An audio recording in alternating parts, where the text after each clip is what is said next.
Hello, and welcome back to Snacks and Naps, the show where one of us likes sand beneath their paws. And the other prefers a soft blanket under their fur. I'll let you guess who's who. Hint, I brought the sunscreen and the snacks. Anyways, today's episode is all about traveling, our favorite places, our adventures, and why Chase thinks eating sand counts as a local delicacy. Hey, that was one time. And for the record, it was actually an accident. I literally thought it was powdered cheese. Oof, you thought sand was powdered cheese. Look, when the sun's shining and you're living your best beach life, you can't tell the difference between gourmet and granulars. Oh, this is gonna be good. So my humans took me on this amazing trip last summer. We went camping near the ocean, the kind of place where, the air smells like adventure and wet fur.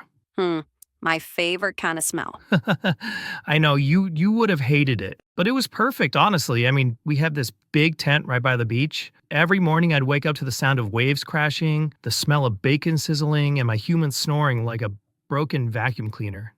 Romantic. Exactly. I got to run everywhere. Sand, trails, you name it. And I met some new friends too. Define friends. Okay, well, maybe not friends, more like brief acquaintances. Okay, go on.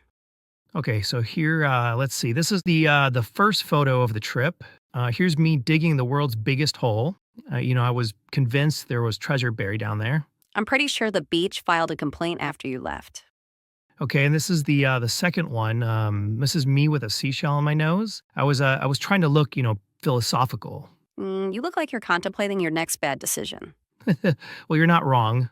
This third one here, this is me meeting a squirrel. Oh no! Oh no, he was friendly. He came up to our campsite like he owned the place. He was just sitting there holding a pine cone like it was a cup of coffee, staring at me like, "You new here, pal?"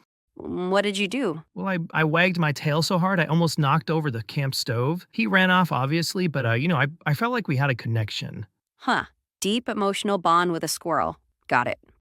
Oh, and this fourth photo, this is me meeting a bunny. Did you chase it? Chase as in what? Okay, I think I got my answer. Well, it was more of a jog of enthusiasm. Anyway, he was really fast, like way faster than me, but super friendly. Right, so your favorite trip was basically one long cardio session. Pretty much. And this fifth photo of me is me and my human watching the sunset. And this last one is me covered in mud, grinning like I just discovered electricity. That's a lot of mud. I know. Every good trip ends with a bath. You're the only creature I know who says that with pride. Okay, my turn. My favorite trip was nothing like yours. No chaos, no mud, no squirrels with caffeine addictions. Can't wait to hear it. It was springtime, and my human took me to this secluded little cottage surrounded by open fields and trees. The kind of place where the air smells like fresh grass and quiet. Sounds peaceful and a little boring. Well, peaceful is the point, Chase. There was a big window in the living room, and I'd sit there for hours watching the leaves move through the wind. The light would come through the glass just right. Warm, golden, perfect nap lighting. You have nap lighting? Of course, every professional napper does. All right. Anyways, here's the first photo. That's me on the couch, napping under a blanket that smelled like lavender. A whole blanket just for you, huh? Well, obviously. And here's the second photo. This is me on the porch swing. You can't see it, but I'm hyper-focused on this dragonfly that came by to say hi. Oh man, I wish I had a chair like that at home. I know, it was very comfortable. And this next one of me is on the windowsill. The sunlight was perfect, and I swear I achieved enlightenment that day. I believe it. You look very floaty. On this fourth photo of me is me in the guest room. I found the coziest pile of laundry. Let me guess, you didn't tell your human. Nope. Some secrets are sacred. And this next one is me napping outside on the grass. Outside? You? I know. Shocking, right? But it was quiet and the grass was soft. And there were butterflies everywhere. It felt like the earth was humming a lullaby. Wow, that actually sounds kind of magical. It was. No leashes, no mud, just me, nature, and 12 naps in a single afternoon. That's honestly impressive. Thank you. Okay, so I gotta ask. Don't you ever want to run around? Feel the wind in your fur? I mean, I do, but my version of run around is more like a graceful stroll followed by a snack break. You mean you walk 5 steps and then call it a day? I call it energy management. It's a delicate system based on physics, naps, and my professional refusal to do any unnecessary cardio. Oh, you would hate the beach. It's chaos central. Kids building sandcastles, seagulls doing aerial attacks, waves sneaking up on you like little water ninjas. Water ninjas, wow, you really know how to sell it. Well, it's exciting. You never know what's going to happen next. One minute you're chasing a ball, and the next you're staring down at a crab who's challenging you to a duel. That sounds exhausting. It's super fun. See, that's the difference between us. You thrive on adventure, I thrive on serenity. You want noise, I want silence. You want the wind in your fur, I want the sun on my whiskers.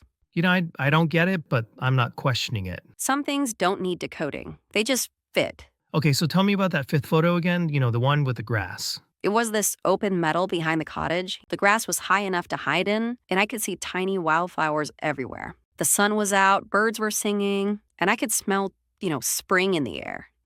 You're making me sleepy just talking about it.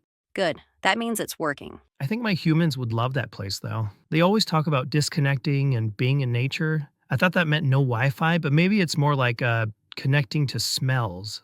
You're actually more poetic than you realize, Chase. Thanks. Maybe I'll start writing haikus about squirrels. Oh, please, no, don't do that. So, a funny story from that camping trip. I almost made friends with a raccoon. Almost? Well, I thought he was offering me a marshmallow. It turns out he was actually stealing it. Sounds about right. Yeah, we locked eyes like we were in one of those old Western standoffs. Me on one side of the campfire, him on the other. Tension, drama, the scent of sugar in the air. You and this raccoon have too much in common. Well, it's funny. My human calls me a raccoon with house privileges. I'm choosing not to be offended. Accurate. Anyways, I ended up sharing my marshmallow. He took it and left. Seemed like a happy fella. That might be the most on-brand Chase moment I've ever heard. Well, what can I say? At least I'm memorable. You know what's funny? Humans always say they travel to find themselves. Yeah, I usually find snacks. Exactly, but for us, it's simpler. You find new smells, I find new nap spots. And we both find new ways to make our humans panic. So true. But I think every place we go leaves a little paw print on us. Like that beach made me realize how big the world is and how small my tennis ball looks in it. Wow, that's surprisingly deep. Thank you. I've been reading the back of my dog food bag lately. It's actually very motivational. I can tell. What about you? What did your trip teach you? That quiet sometimes doesn't mean nothing's happening. Sometimes the best moments are the still ones. Like the world slows down and the only thing you can hear is your own purr. That's beautiful and kind of profound. Thank you. I like to balance your enthusiasm with, occasional wisdom. Okay, real question. What were the snack situations on your trip? Excellent, as always. My human brought this organic tuna pate that came in these cute little tins. Pate? Yes, pate. I don't even know what that means, but it sounds fancy. It was divine. And you? Oh, we went full campfire mode. Hot dogs, s'mores, chips. I may have stolen a burger bun. You may have? Okay, fine. I definitely did. And half a marshmallow and a tiny piece of bacon that accidentally fell on the ground. Classic Chase. It's not a vacation until you eat something your human didn't approve. Or until you nap in a place your human didn't approve. Yeah, see? We're basically the same. Well, in theory. All right, we got a question from Muffin the Pomeranian. She asks, what is your dream vacation destination? Ooh, good one. You first. Oh, easy. Hawaii. Beaches, pineapples, maybe a volcano to bark at from a safe distance. Well, naturally. And I picked somewhere like a quiet cabin near a lake, big windows, warm fireplace, zero chaos. So you'd nap. And you'd chase birds. Exactly. It's like we're two sides of the same leash. Do you ever look at those photos and, just miss it? All the time. I love my backyard, but sometimes I just want to hear the ocean again. Or in my case, the sound of leaves brushing against the house. You know what we should do? What's that? Plan a trip together. I'm listening.